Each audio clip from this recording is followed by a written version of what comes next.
Now, one of the things I'm doing these days is teaching a group of kindergarteners to code robots. And the biggest concept that we're continuously working on isn't loops or variables, though those are coming up. It's accepting that bugs are just part of programming. And when something doesn't work, the real skill is knowing how to use your tools to easily track the problem down. In game development, debugging is not just about understanding your code, but it's also about making the invisible parts of your game visible so you can track down what's really happening. And in games, there's a lot happening. Scripts are firing, physics is updating, input events are coming through the pipeline, a UI could be reacting, and more. So in this lesson, we're going to look at Godot's built-in tools for spotting issues like error messages, print statements, and collision debugging.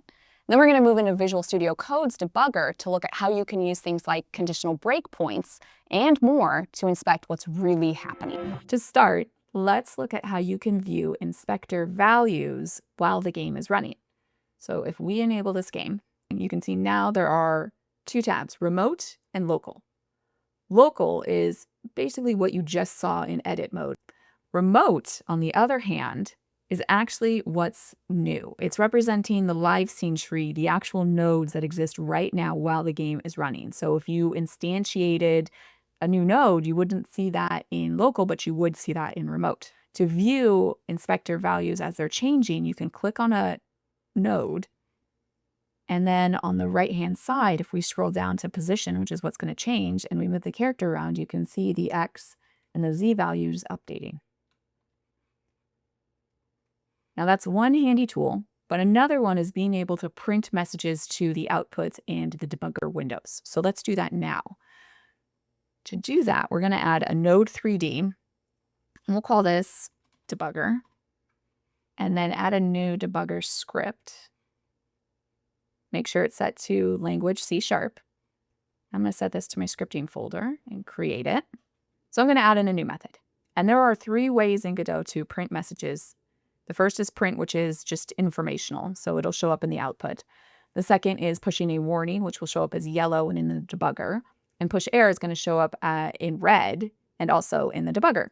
Switch over to Godot. We can once again push play. And down at the bottom, we see this is information, the first message. If we go to the debugger, we can see this is a warning and this is an error. You can actually expand these. We're going to go into looking at stack traces more in a moment. But some bugs are not about logic. They're about things that you can't see. And Godot provides built-in runtime visual debugging tools that let you see invisible game elements like collision shapes, navigation paths, and physics bodies.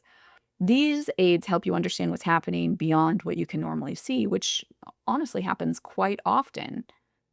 So there are four options. You go under debug. There's collision shapes, which is what we're actually going to look at now, and this is going to show the actual collision boundaries around physics bodies or area nodes. There are visible paths, visible navigation, and avoidance, and these three are related to navigation and AI, which we don't currently have in this project, so we're not going to dive into. But before I turn on visible collision shapes, let's look one more time at what our game looks like. Player just looks like a player. Now, if we turn on visible collision shapes, and then come back to play,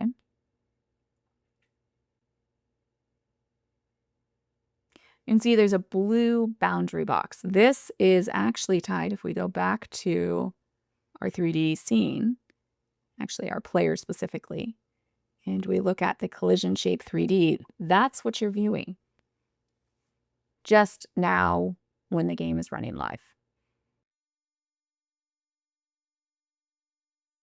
Code logic is also a large culprit of issues. And while Godot has the debugger tab, which we saw with our messages, I prefer to do this stuff in the IDE. The first thing that we're going to talk about are breakpoints. And these pause your game at a specific line so that you can see what's happening in the moment. So before we put a breakpoint down, let's add a variable print message, and then we're going to change this variable to 3 at the end, and then let's put a breakpoint right here on the first print statement.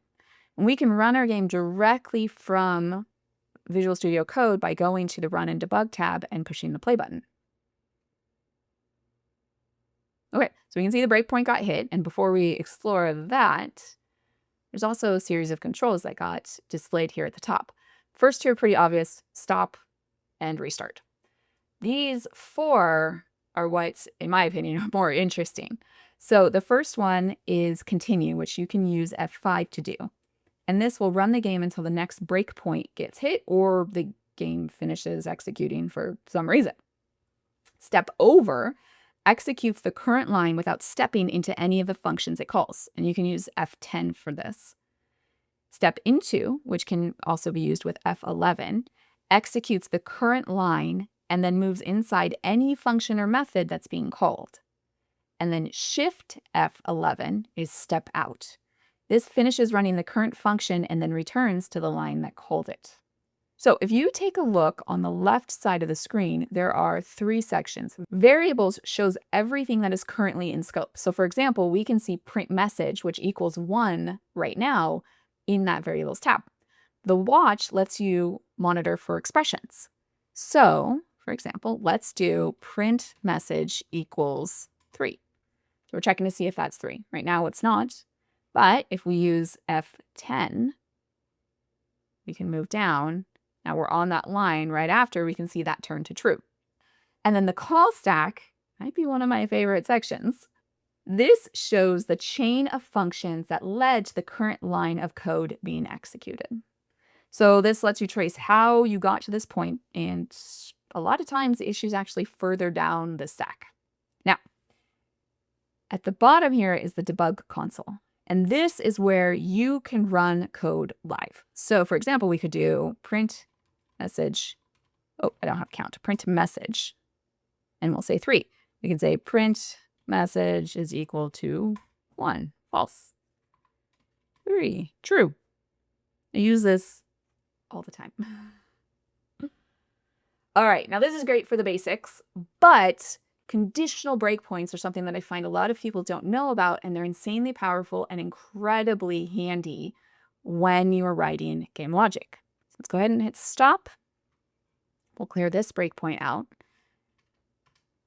Now, one of the things that happens very often is you're calling something every single frame. And having a breakpoint every single frame is incredibly noisy, and frankly, you're probably not going to figure out whatever it is that you're trying to figure out if you just have that breakpoint set without a condition. So let's show this in action. We're going to move this variable up here. I'll make this a private, and we'll get rid of this. Now let's do print message plus, and we're going to go gd.print. So process is going to execute every single frame, which means this is going to be very, very noisy. We'll hit play. You can see it down here. Okay, so conditional breakpoints can make this a lot more powerful. So let's say we add a breakpoint. You want to do edit breakpoint to get to conditional. And there are 4 options here. So the first one is expression. You can enter an expression here, and then that breakpoint will trigger. So we'll say, for example, print message equals 5. And then we'll run that. We can see we hit 5, as you can tell down here, and now we've paused. But what if we want to print a log without having to do gd print every time? So that's another thing you can do here. So if we right click and do edit breakpoint, and also come down to log message, and we can say something like value, and then now we're not going to see every single one, but we should see this on the 5th. Value 5. So we'll remove this breakpoint. Let's actually add gd.print back just so that you can see kind of what's happening here. Print message. And we're going to do edit breakpoint. We'll do hit count, and we'll say, let's stop on the 20th. So we'll play. And you can see it's been hit 20 times. Now we're breaking.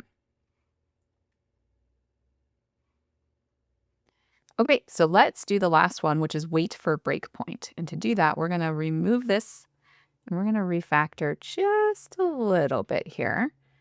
So we're going to say if print message is equal to 10, then only at that point do we want to call print messages.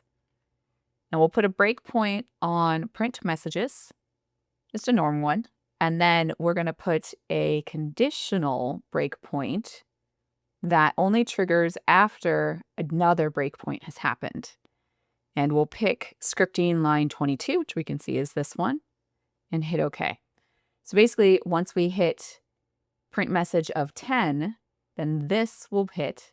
And then only after that will this one trigger every single frame. So in this example, it's still quite noisy, but I think it'll be a good illustration. So let's push play. Okay, we can see that first breakpoint was hit. I'm going to hit F5, which is continue until the next. And now we can see that we're hitting this. And if I hit F5 again, we'll see it get hit every single frame. All right, before we wrap up, here's the takeaway. Debugging in games is about peeling back the layers until you see where things break down. And sometimes it's as simple as a typo, but often it's more about timing, input, or physics behaving differently than you expected. So for your challenge, I want you to play around with conditional breakpoints. It's very easy to forget that these exist, and they're insanely helpful for pausing the game at the right time during frame updates. In the next lesson, we're going to switch from fixing problems to testing ideas by exploring how to prototype environments.